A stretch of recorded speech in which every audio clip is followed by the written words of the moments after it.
αεροπλάνο, κάθομαι σε αυτό το αμαξίδιο, που είναι πιο στενό γιατί το δικό μου δεν χωράει. Και σε κάθε αεροδρόμιο υπάρχει ειδική υπηρεσία που είναι δωρεάν και μπορείς να την κλείσεις και να σε εξυπηρετήσει όσο χρειάζεσαι. Μπορεί να την χρησιμοποιήσει αυτή την υπηρεσία οποιοδήποτε ανάπηρο άτομο ή κάποιος ηλικιωμένος ή κάποιος που έχει κάποια κινητική δυσκολία.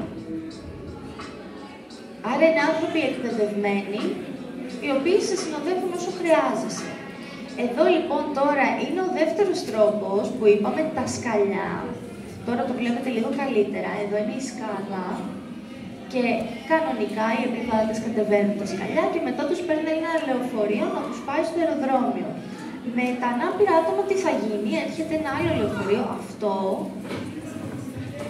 ωραία, το βλέπετε καλά, το οποίο λεωφορείο έχει πάνω του ένα αναβατόριο. Το αναβατόριο είναι μια πλατφόρμα, είναι ένα mini ασανσέρ που σε ανεβοκατεβάζει. Είναι αυτό εδώ και κοιτάξτε, ανεβαίνει τώρα. Οπότε αυτό θα φτάσει μέχρι την είσοδο του αεροπλάνου και εμείς τώρα μπαίνουμε απευθείας σε αυτό το λεωφορείο. Δεν πηγαίνουμε δηλαδή από εκεί που είναι τα σκαλιά, με περιμένει το αμαξίδιό μου